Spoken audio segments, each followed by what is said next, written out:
我是赵少康，欢迎你来到 TV 少康战情室。在我们现场的来宾，洪申翰委员、陈婉慧委员、尹乃菁小姐、费鸿泰委员、游淑慧议员、唐湘龙先生。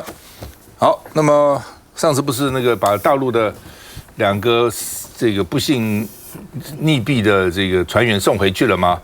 然后还给一些什么补偿费啊什么，他有个名称了，叫慰问金啊。然后呢，今天啊，这个金门地检署对于我们的这个巡防艇，不是说撞了船了什么等等，艇长跟驾驶都不起诉啊，说呢这个找不到理由了啊，理由如果找不到什么证据的话呢，应该有利于被告，所以呢都不起诉啊。那当然，也许我们问了，那都不起诉，我们都没责任，那为什么要给人家什么慰问金一大堆乱七八糟这些东西要回来啊？那刚刚就有人这样讲了哈，好，反正死无对证哈，人家走了哈。那金门地检署不起诉，说呢大陆的船跟船员不具适航性，说那个船呢也没什么牌照啊，也没执照，然后船长呢也不太会开船，到现在为止没开过10次啊，所以呢这个意思是说船也很烂了，驾驶这个技术也不够好啊。那另外呢，这个我们就讲了说，既然已经现在都这个案子都等于是结束了嘛，我们的大金门88号还在那里啊，船长还在那里啊，还给我们吧啊。那这个到底情况怎么样？我们看一下。港口提案停买海巡署的巡防艇以及渔船。今年2月，一艘陆基快艇进入金门的禁止水域，海巡署接获通报后前往，要求对方停船受检，对方却逃逸。过程中2艘船发生碰撞，最后快艇翻覆，造成船上其中2名船员死亡。金门地检署调查后侦结，对于进入我国限制禁止水域的陆基船舶，那海巡机关人员本来就依法可以进行检查，那对于抗命不从者，也可以做这个紧追登临的动作。发现这个本案巡防艇之后，这个陆基快艇就加速逃逸。这个加速逃逸的动作也是有违法之余。原先巡防艇上的黄姓艇长以及蔡姓驾驶列为涉嫌过失致死罪被告。检方认为2人是行使正常的登船检查，犯罪证据不足，加上陆基快艇有明显违法事实，最终2人不起诉处分。那乃菁怎么看？这件事情呢，其实是在预料之中哦，就是说，当2名这个不幸的就失事哈，然后的这个大体呢送回到大陆去，然后我们这边呢也做了补偿抚慰金啊，然后呢刑事上面呢也对程序道歉了之后呢，其实就2边来讲呢，都希望这件事情呢在这边就是画下一个暂时的一个休止符哈。然后就这个金门的这起诉来讲，因为他不可能让他被起诉嘛。因为他就在我们的这个立场上来讲，他就是在执行公务哈，可能在这个过程之中呢是有执法过当的问题，然后导致这个渔船翻覆。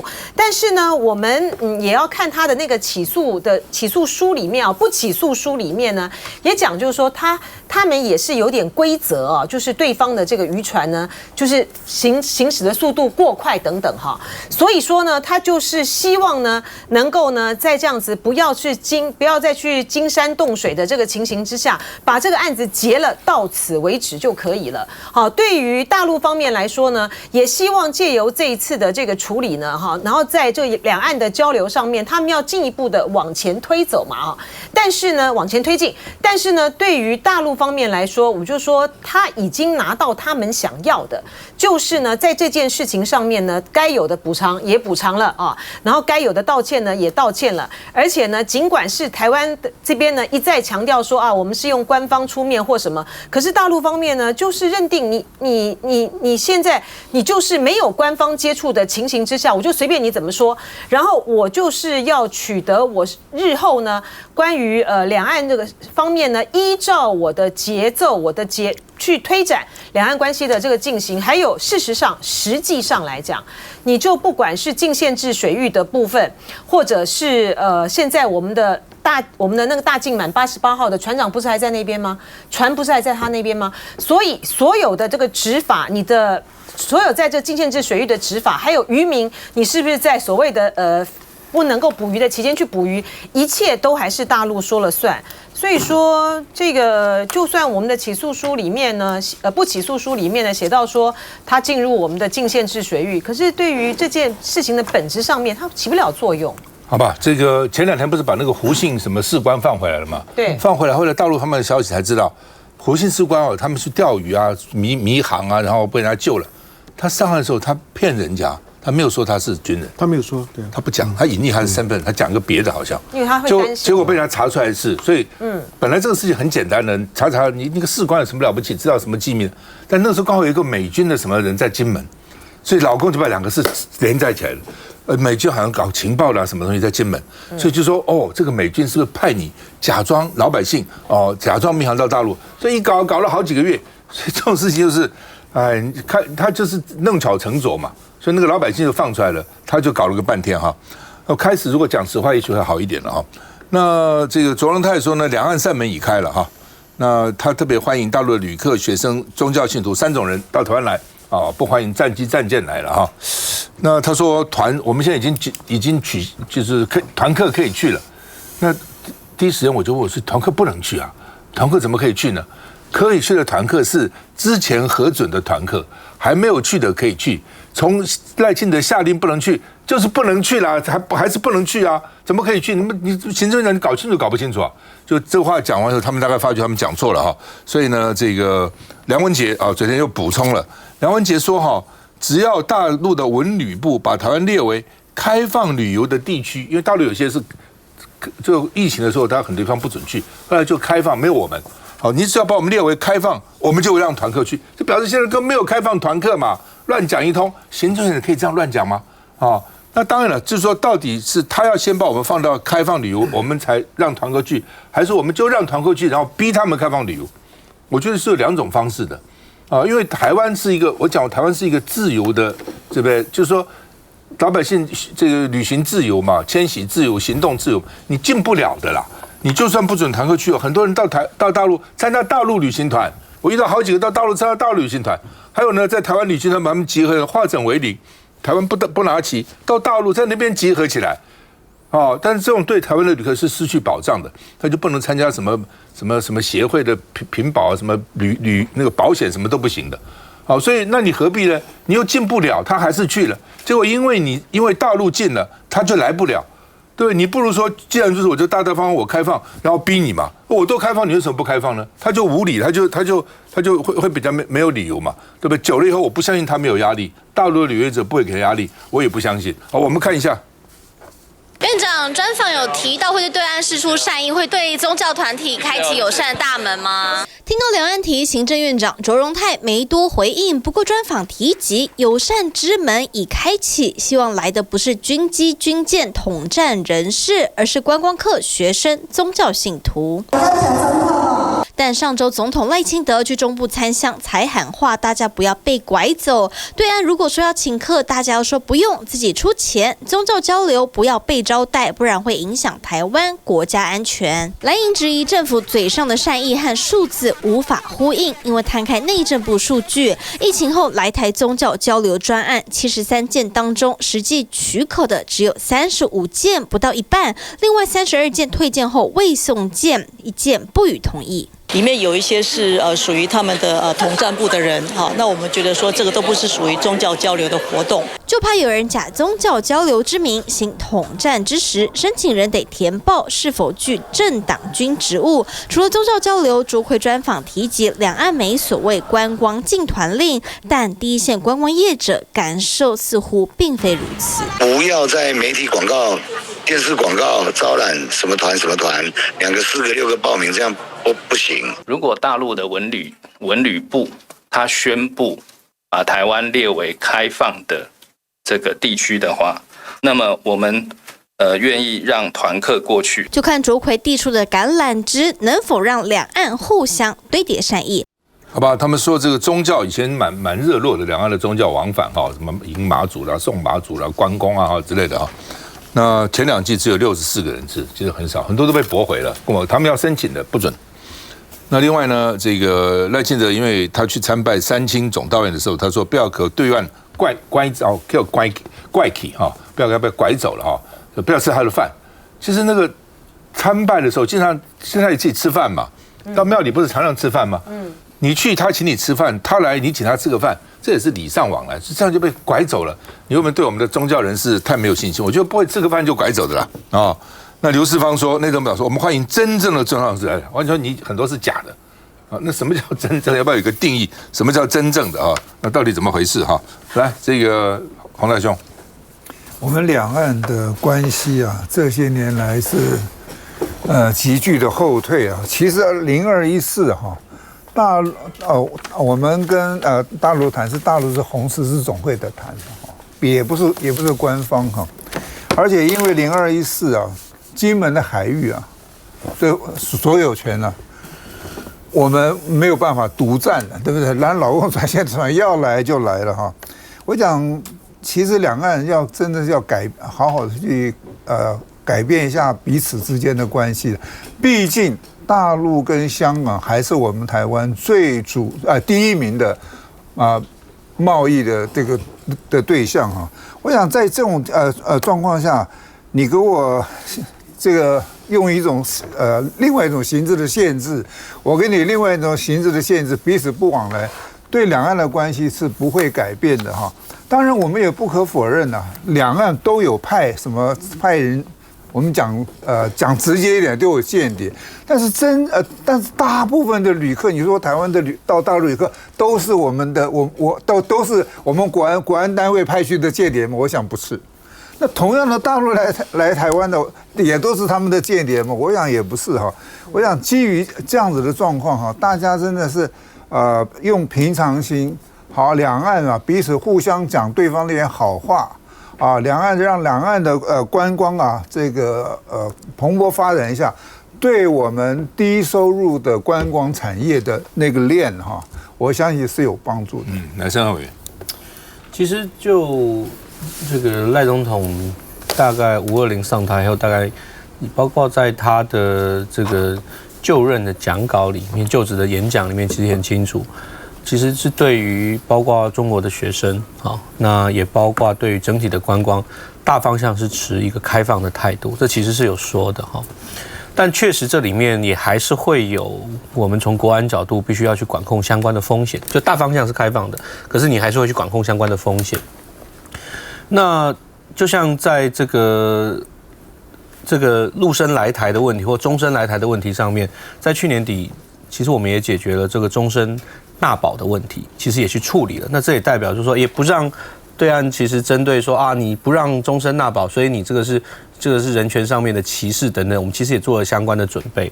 可是确实到目前为止，我们还是期待的事情是这些相关的开放，我们持开放的态度，但很希望对方是用一个对等跟尊严的方式跟机制来处理这相关的细节的商谈。好，那这当然是我们最希望的。可是现在当然可以感觉到对岸现在是把门给关起来的，这当然我们是知道。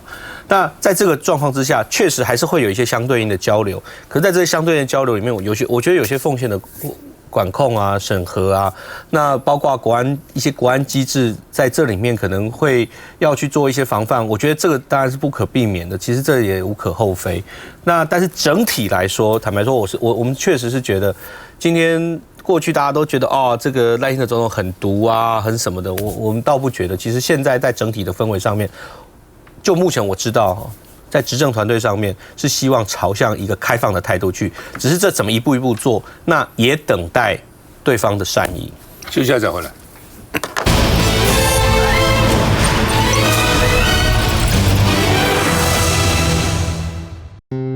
住得安全，活得平安，一人一点力，爱就大无限。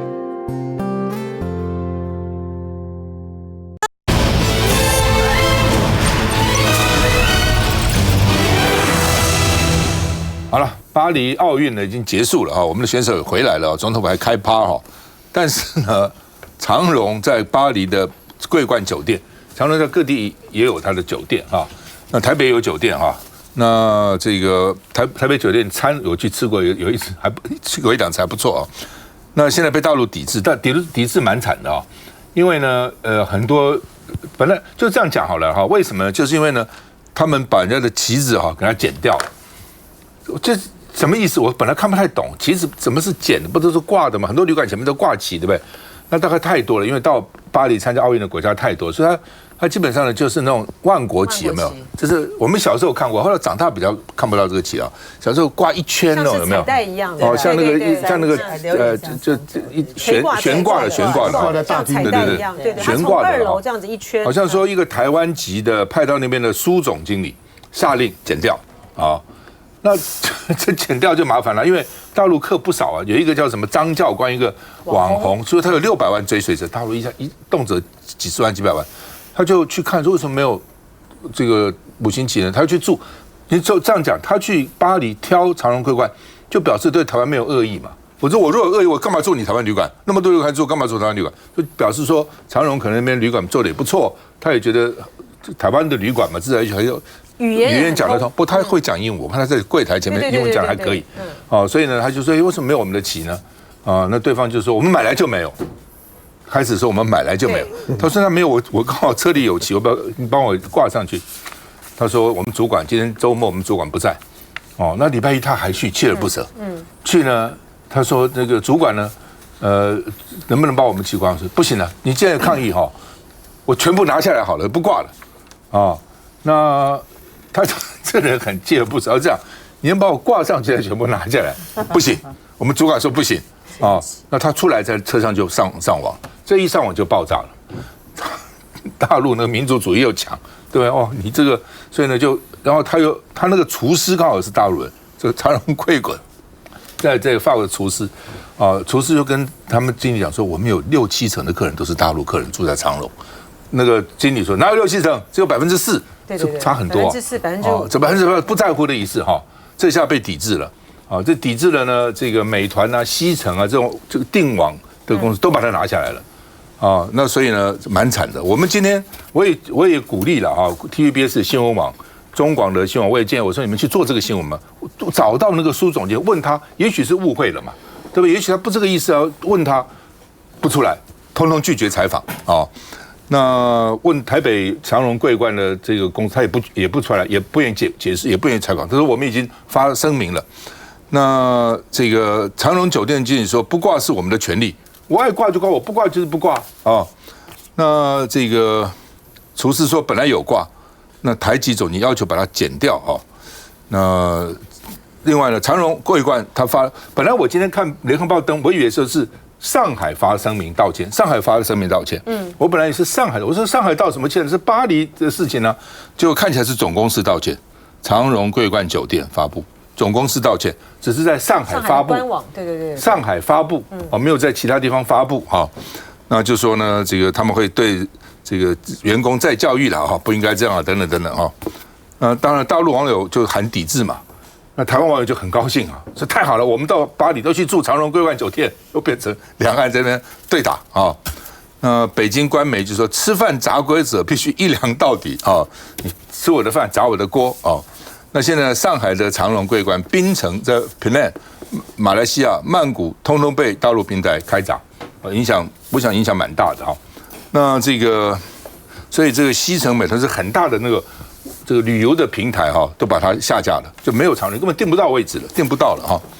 那记者就是问梁文杰，梁文杰说：“你这个大陆是用民族主义来干涉商业，赚你的流量啊，就是那个人啦，就是那个张教官赚流量，这类行为不会让中国伟大，只会让国际越来越反感。”我觉得梁文杰这话讲错了，谁搞民族主义？是大陆搞民族主义吗？是你长荣桂冠的苏总经理搞民族主义嘛？你一定是个强烈的台独主张者嘛？你看到大陆旗就火大，把它剪掉不可。一般我们不会，我们做生意都好嘛，客人管他哪里来，只要愿意吃我的饭，上我的餐馆，这个买我的东西，管你哪里了。所以他这么强烈哦，而且这个厨师跟他讲，你不要剪掉，你把它剪掉，就是很强烈的民族主义。梁文杰的意思就是你对方搞民族主义，什么是对方呢？是你先搞民族主义嘛？对方才搞民主。我常常觉得是就是是，非就是非，黑就是白，白就是白。他如果做错，他认错，我一定谴责他。但你这个事情去谴责人家，谴责什么呢？不是你先把人家国旗剪掉吗？哦，今天奥运不然我们拿起，我们气得要死。那你把人家旗剪掉，人家不能生气吗？他说他搞民主主义，怎么是他搞呢？我们看一下。把我们国家的国旗能够挂上，我们应该真的会巴黎长荣桂冠酒店被大陆网红指控奥运期间拒挂5星旗，饭店的官网订房区分大陆和台湾，引发大陆抵制风波越演越烈。大陆旅游平台携程网不仅上海已经无法订长荣桂冠，连马来西亚、泰国曼谷也受到波及。搜寻结果都显示没有找到符合条件的结果，去哪儿旅行的平台也搜不到。不仅如此，大陆百度地图和高德地图也已经搜寻不到长荣桂冠酒店。我觉得这样的行为其实并不会让中国变得伟大那只会引起国际上的反感那其实这个问题它未必只是说是台资的企业才会发生，用民族主义来干涉商业然后用民族主义来赚流量那我们觉得这样的行为并不会让中国伟大。15号，长荣桂冠发声明表示，不希望此事影响两岸人民的情感。长荣集团总裁张荣发在世时也致力推动两岸经贸合作，并不遗余力整合集团企业资源回馈社会。长荣桂冠酒店也一如既往秉持张总裁的理念，希望两岸关系和平发展，朝向两岸人民共同期待的方向前进。我们是这个旅馆的所有人，我们可以怎么样决定我们要怎么样逛？目前许多大陆网友在网上呼应抵制，还有网友要求全面严查台湾企业。这股5星旗风波近日很难平息。我刚前面的那个问题我简单讲，前面讲的那2个就撞翻对岸渔船的那个海巡艇的驾驶，如果他撞翻的、淹死的是台湾的船、台湾的渔民，你认为这2个人这个驾驶会不会被起诉？会不会执法过当？会不会业务过失？这是假设问题，但是我认为会。换句话说，检察官不起诉，这是你的权利。我大概也知道结果是这样，但是千万不要认为检察官的起诉的理由是正当的，那只是因为那2位是大陆人。如果是台湾的渔民，就算我跑给你追，我跑给你追，你就像法路上马路上面的追违规一样，你有没有执法过当的问题？有没有呢？有没有呢？就是说呢过度执法的问题，这些呢一定会成立的。所以不要呢因为检察官简单的做了一个不起诉的判决，以为呢结果就是这样，看人。看你的属性。第二个就是讲到观光，你要知道，刚刚的主持人讲的不对哦。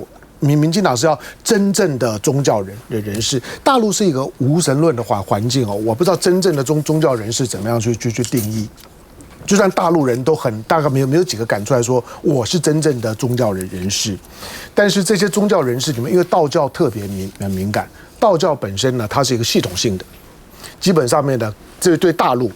对武当山这些地方，它是有象原性的，所以呢，你看到赖清德特别去跟道教讲这些事情，它不是偶然的，因为道教呢有这样特性，而道教这种泛性宗教，其实台湾社会的底层普遍来讲呢，都是道教的。好，那但是呢，你要讲到观光的时候，当台湾还把对岸列为橙色警戒，橙色警戒啥意思？就是我台湾政府呢告诉台湾的老百姓，非有必要不要去那个地方，不然后果自负。在这样子的一个设定之下，然后去谈了观光客的互相的开放往来，这不会很怪嘛？我觉得先把自己的思路理一理顺了之后呢，大家呢再讲事情呢会比较好办。最重要是说，两岸之间应该针对海上的事情，我觉得两岸需要双方面的执法单位应该有个沟通的平台，坐下来建立一个在台湾海峡的执法标准。到底哪一些事情呢是违规的，我们该怎样去处理？或者你的休渔季呢，到底是怎么一回事情？两岸连这种在一个共同活动的海域里面的共同执法标准都没有，风险非常高。好，回到呢长荣的部分，那个经理当然有问题啊。今天巴黎在办奥运啊，你也可以都不挂旗，我说你也可以都不挂。但是当你要告诉我说我在网络上面买下来的时候呢，里面就没有5星旗，那这个我就不依了，我就不相信今天有买下来的万国旗里面来讲呢会没有5星旗。OK， 今天巴黎办奥运，所有的饭店业呢共襄盛举，大陆的观光客是现在全世界的所有观光客的主力。你也可以说，我就不要接大陆观光客。那请问你桂冠长荣在上海的店怎么办？长荣在台湾6家店，海外呢4家店，上海是最大的。那你上海挂5星级挂吧。换句话说，今天呢，并不是长荣的整体性的政策，而是你今天巴黎的长荣桂冠办奥运期间，基本上面就不要去搞政治问题，谁来住都欢迎。那因为呢，这是呢访问的内容说呢，5星旗呢被拿掉了。被拿掉了，对方当然有意见，你也不要呢动不动扣人家一个民族主义的帽子。我说实在的，我如果看到呢有个饭店里面挂一长排的国旗，我的个性我也会一个一个看，我看到有没有中华民国的，一定会，我会啊。你难道不会吗？你凭什么说人家是民族主义呢？他是在大陆是没有错，他当然找他的5星旗啊。如果我见到长荣桂冠的时候，我如果没有看到中华民国的国旗，我也会当场的会 K 你啊。你怎么可以用民族主义去扣人家一个帽子，就觉得这件事人家了了？然后呢，国际社会会更如何？台湾总是以为自己呢代表国际社会，代表全宇宙，不是这样的。长荣在这件事情的处理，我坦白到目前为止，长荣处理的不漂亮，因为你到现在为止，当事人都没有说明，因此我们只能够看呢这位旅游网红的片段。你可以让那个经理出来讲嘛，他到底是怎么处置的？如果呢这个经理就是把自己的意识形态渗透到饭店管理里面，在一个办奥运的场合当中来讲，对于呢来自于大陆的这些的观光客，以及呢有任何大陆的符码，你都不欢迎。那这个当然就有问题，这是你饭店本身长荣管理阶层呢应该要去回应的。没有错啦，就大陆的这些的网站，不管是 NBA 也好啦，不管是今天长荣桂冠的问题也好，一有风吹草动的时候，先通通先下来，就全部都拉下，没有人要去冒险。大陆的舆论环境、网络环境，它确实是这个样子。可是我觉得这件事情，长荣的巴黎的桂冠本来你就站不住脚，你的管理呢本来就有问题。那说，那你为什么要住我的饭店？你知道，属于华人的连锁饭店，华裔的连锁饭店不多啊。非常非常少，那我为什么要去住个华人饭店？我如果到巴黎呢，我要去看奥运比赛，我要住15天，我想要吃中餐的时候怎么办？你有没有注意到这个呢？巴黎桂冠里面是有中餐厅的，他访问他的厨师呢都是中餐厨师。你认为巴黎的饭店都有中餐厅吗？那你真的想太多了。其他的连锁饭店是不会有中餐厅的。很多时候我之所以住长荣桂冠，或者住一些跟台湾或者大陆呢有关的饭店，是因为里面会有中餐厅。那在这种的方便下面来讲，人家不挑你，结果呢，你反而给人家贴标签。在奥运的场合，在做饭店业是呢，所有的服务业里面最容易牵涉到政治敏感性的旗歌号，都会牵涉到。它不是规定，你把人家旗放在那个地方是礼貌。人家如果没有看到就算了，如果有人在乎说为什么没有我的旗，把它放回去就好了，还要摆出一副说这个呢是我管的，是我决定的，你少啰嗦。如果是这种态度的话，那今天呢，如果大陆呢对长荣现在担心的不是桂冠酒店，桂冠酒店。老实讲了，海外就4家，台湾以外就4家，连上海，连槟城呢，连8，一共4家而已。台湾本地6家，那个规格在长荣里面是非常非常小。但是今天如果那种抵制情，把长荣标签化了之后，连你长荣航空我都抵制，这个会啊，在网络上面的情绪是会的。不要说呢，只有大陆的网民的情绪小粉红玻璃心，我看今天网络上面呢，有玻璃心的到处都是。只要跟我有关的，我就很爽；跟我呢对我不利的呢，我就开始痛骂。那个呢都一样的。长荣呢，基本上面要处理这件事情，是要招呼他那块长荣的招牌，而不是桂冠。刚才香龙讲没错了啊，就是比如我到夏威夷很多年了，我很久没去了。夏威夷那么多好酒店，我为什么要住华航的酒店？对啊。华航酒店只是普通嘛，在夏威夷本来就是，因为它早餐，它有中式早餐啊。我记得那时候还有稀饭呢。对啊，怎么到夏威夷怎么吃到稀饭呢？我就觉得注意一下，但我不会每天吃它了，你好像要吃 local 的东西嘛。但是你说你如果去1个礼拜，通通找不到，因为夏威夷那个时候10几20年以前，中餐厅很少，就那么1、2家，又贵又远，还不好吃，你就会觉得说。饮食其实蛮重要的，你出来旅游的时候，总之还会想想家乡的味道嘛。我觉得那个梁文杰啊，他讲这个话啊，害了长荣。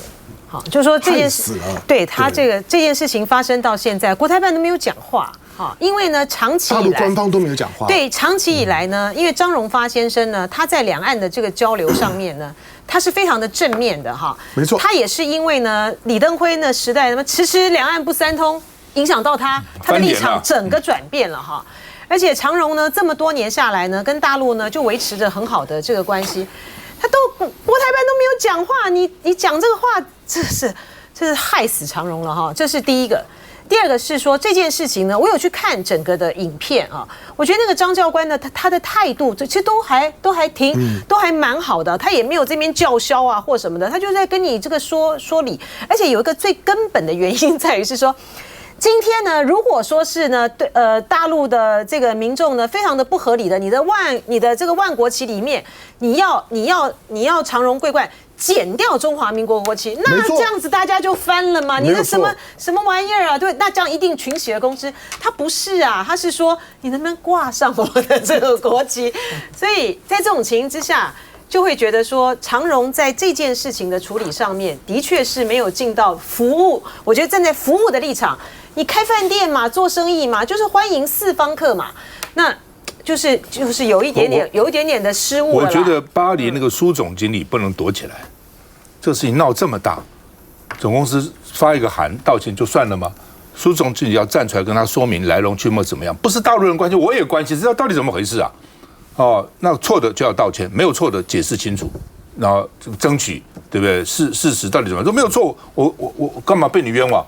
如果是的确不对，就是道歉，没有什么其他二话可讲。休息一下再回来。